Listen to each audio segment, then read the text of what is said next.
አላህ ዘንድ ግን እንዴት ወንጀል ትሰራለህ አይደለም እንዴት አንተ ይሄንን ወንጀል ትሰራለህ አይደለም አላህን የመሰለ መሐሪ ጌታ ኑሮ እንዴት አልተመለስክም ጥያቄው እንጂ ይሄን እንዴት ሰርክ እንዴት ዋሸ እንዴት ተገናኘ ምናምን አይደለም ያርለም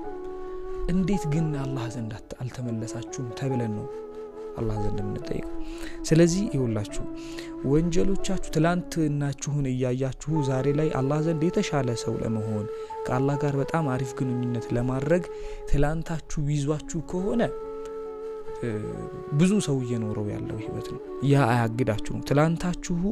ከአላህ ጋር ያላችሁ የዛሬውን ግንኙነት አያግዳችሁ ሁላችንም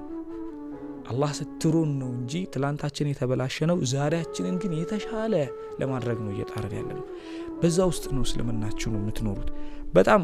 ከዛ ደግሞ እንደዚህ ሆናችሁ ማለት አንዋር ሸክል ኋላ በቃ ይሄ ሆነ አለባበሰ እንደዚህ ነው አሪፍ ሰው ሆነ ምናምን አላህ ዘንድ የተሻልክ ሰው ሆነ መገኘት ትችላለህ ግዴታ የሆነ ጀለቢያ ለብሰህ ጥምጣም ለብሰህ ምናምን አንገትህን አቀርቅረህ ምናምን ያ አይደለም በቃ አንተነትህን ተሰጥቶ የተለያየ ቀለም አድርገህ አንተነትህን ተሰጥቶ አኒስነትህን ይዘህ አላህ ዘንድ የተሻልክ ሰው መሆን ትችላለህ ገባህ አባባል በቃ ከጓደኞች ጋር ቺል ያድርክ ምንም ሳትቀይር ለዚህ ነው አላህ Subhanahu Wa Ta'ala ወደ ቀልቦቻችሁ ነው የሚመለከተው አላህ ገባ ያቺን ቀልብ ብቻ ለማስተካከል ሞክር ብዙ ይሄን ስለ አላህ ከተወራ ኢምራን እዚህ ጋር ቁጭ ብሎ ምን ብሎ ነበር እናንተ እንትፈርዱበት እናንተ ያልሰራችሁት ወንጀል ስለሆነ ነው ለመፍረድ በጣም ቀላል ኢምራን ለማንኛውም ባለህበት ሳረን ግዶም ግን በጣም ዝም ከዛ ሊሄድ እኮ